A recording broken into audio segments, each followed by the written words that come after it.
video ini saya akan menjelaskan tentang asas-asas umum toksikologi. Video ini dibuat untuk memenuhi tugas dari mata kuliah toksikologi. Yang pertama yaitu ada pengertian dari toksikologi.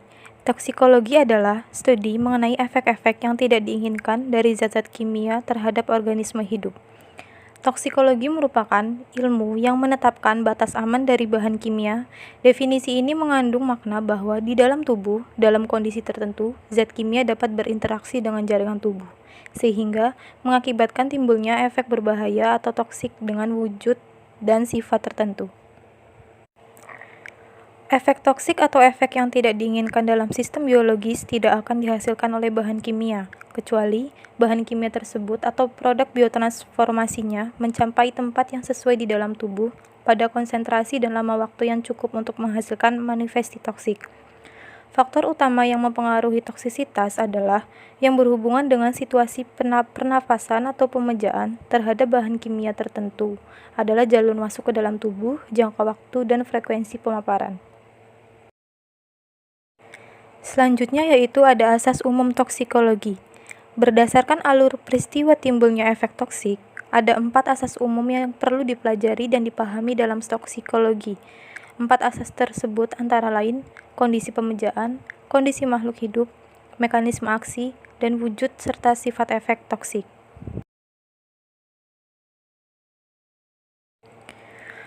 Kondisi efek toksik suatu senyawa menurut Loomis tahun 1978 adalah berbagai keadaan atau faktor yang dapat mempengaruhi efektivitas absorpsi, distribusi, dan eliminasi senyawa tersebut di dalam makhluk hidup, yang pada gilirannya akan menentukan keberadaan zat kimia tersebut secara utuh atau metabolitnya dalam sel sasaran, atau efektivitas antaraksinya dengan sel sasaran. Sedangkan, menurut Donatus tahun 2001, kondisi efek toksik meliputi kondisi pemejaan atau kondisi paparan zat kimia dan kondisi makhluk hidup.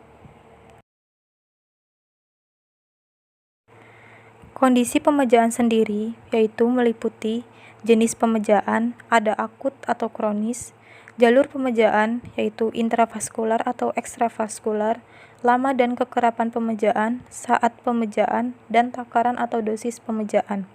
Sedangkan pada kondisi makhluk hidup meliputi keadaan fisiologi, misalnya berat badan, umur, suhu tubuh, kecepatan pengosongan lambung, kecepatan alir darah, status gizi, kehamilan, genetika, jenis kelamin, ritme sirkadian, ritme diurnal, dan keadaan patologi. Misalnya, penyakit saluran cerna, kardiovaskular, hati, dan ginjal.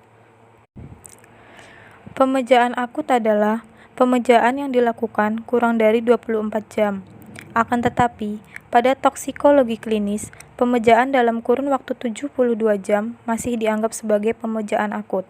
Pemejaan kronis didefinisikan sebagai pemejaan yang dilakukan secara kesinambungan atau berulang dalam suatu periode waktu pemejaan tertentu yang lebih lama dari periode waktu pemejaan akut.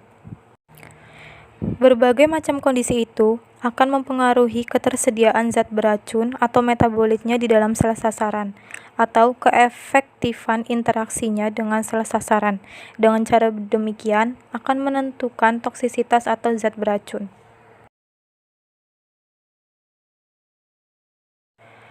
Asas umum toksisitas yang ketiga yaitu mekanisme efek toksik. Mekanisme aksi toksik suatu zat beracun berguna untuk mengetahui penyebab timbulnya keracunan yang berkaitan dengan wujud dan sifat efek toksik yang terjadi. Mekanisme aksi toksik racun dapat digolongkan menjadi 3, yaitu berdasarkan sifat dan tempat kejadian, sifat interaksi antara racun dan tempat aksinya, serta resiko penumpukan racun di dalam gudang penyimpanan tubuh. Mekanisme aksi berdasarkan sifat dan tempat kejadian secara patologi dapat dibagi menjadi 2, yaitu mekanisme luka intrasel dan mekanisme luka ekstrasel. Mekanisme luka intrasel adalah luka sel yang diawali oleh aksi langsung zat beracun atau metabolitnya pada tempat aksi tertentu di dalam sel sasaran. Karena itu, mekanisme jenis ini seringkali dikenal sebagai mekanisme yang bersifat langsung atau primer. Tempat aksinya meliputi membran sel, yaitu lipid, protein, dan reseptor.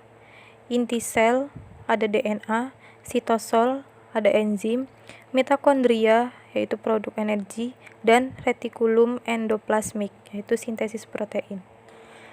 Sedangkan pada mekanisme ekstrasel terjadi secara tidak langsung, artinya zat beracun pada awalnya bereaksi di lingkungan luar sel dengan akibat terjadinya luka di depan sel. Karenanya, mekanisme ini juga disebut mekanisme tak langsung atau sekunder. Lingkungan luar berpengaruh terhadap kelangsungan hidup sel. Keberadaan zat kimia di lingkungan sel dapat mengganggu aktivitas yang dapat menimbulkan perubahan struktur dan fungsi sel.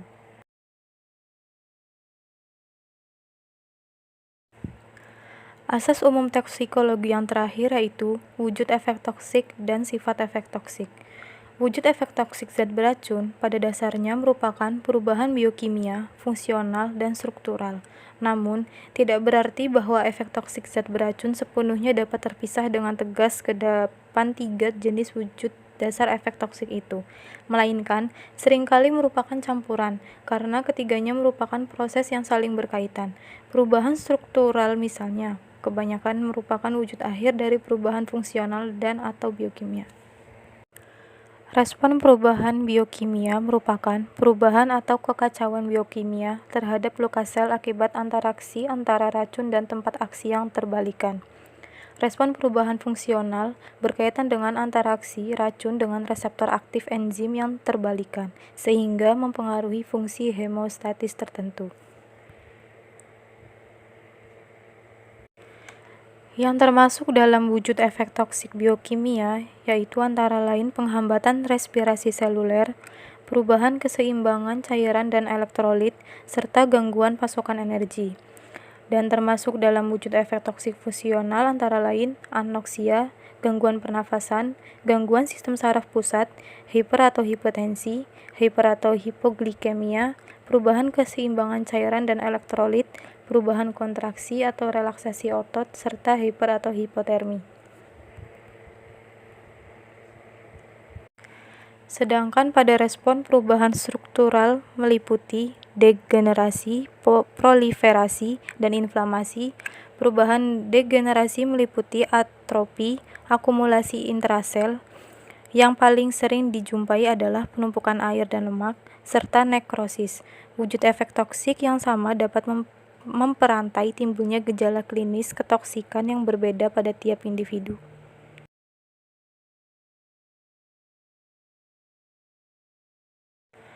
Untuk sifat efek toksik dibagi menjadi dua, yaitu sifat efek toksik terbalikan dan sifat efek toksik tak terbalikan.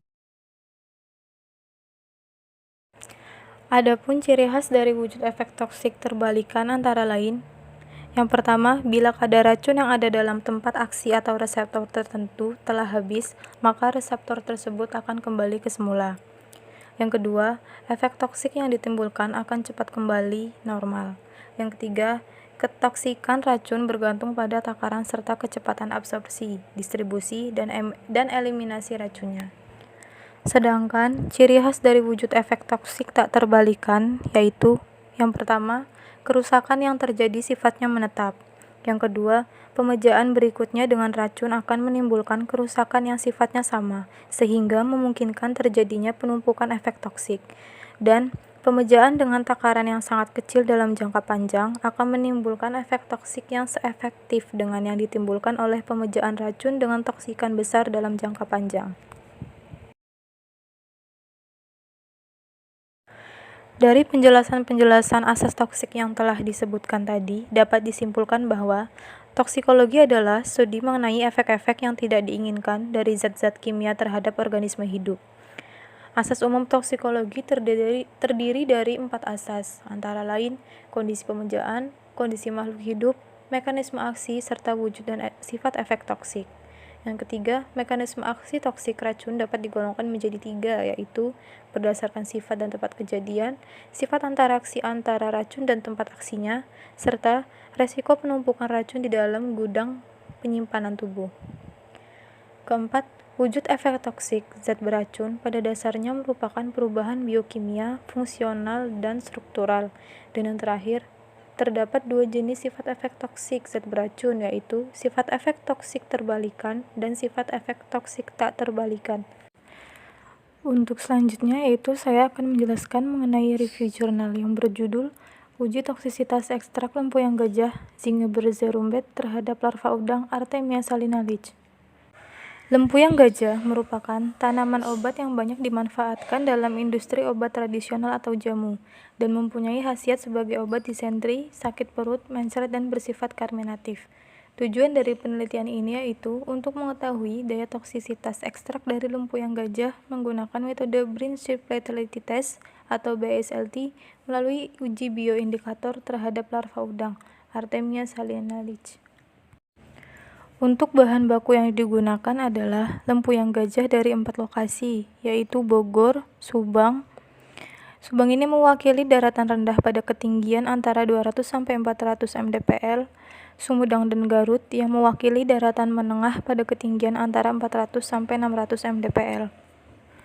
Analisis terhadap kualitas bahan baku sesuai acuan Materia Medica Indonesia, yaitu penentuan kadar abu tak larut asam, kadar sari yang larut dalam air, dan kadar sari yang larut dalam alkohol.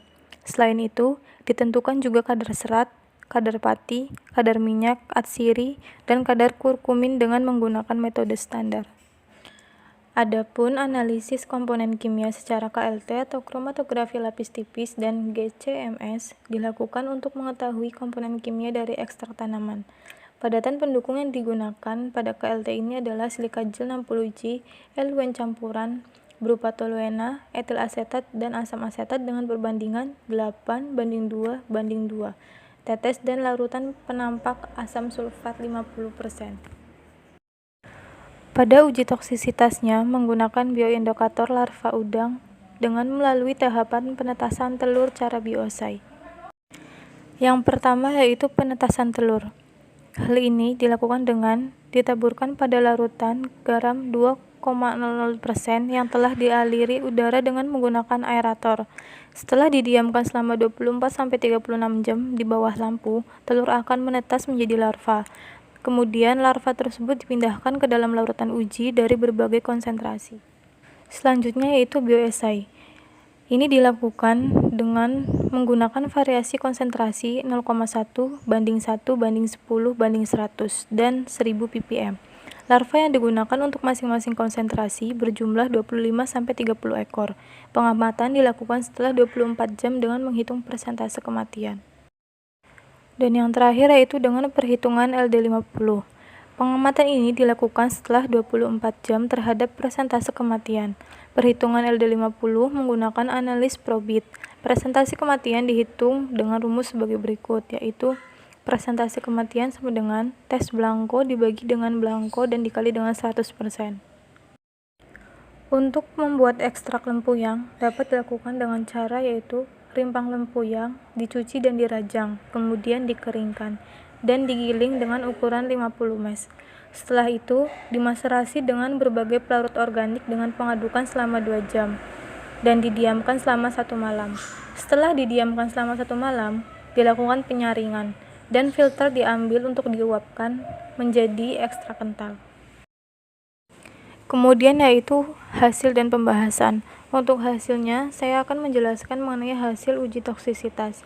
Dari hasil uji toksisitas dari masing-masing ekstrak menunjukkan nilai EDI 50, jenis ekstrak dan daerah ternyata berbeda-beda, dengan hasil tertinggi dari ekstrak etil asetat Garut. Dan hasil tersebut dapat dilihat pada tabel tersebut. Semakin kecil nilai LD50, berarti semakin tinggi daya toksisitasnya. Semua ekstrak menunjukkan indikasi toksik karena nilainya di bawah 500 ppm. Dari hasil yang telah diketahui tersebut dapat disimpulkan bahwa secara keseluruhan semua ekstrak mempunyai aktivitas biologik yang cukup tinggi, karena bila nilai ED50 lebih kecil dari 1000 ppm dapat dikatakan bahwa ekstrak tersebut bersifat toksik bioaktif. Sekian video dari saya, semoga dapat bermanfaat bagi kalian semua.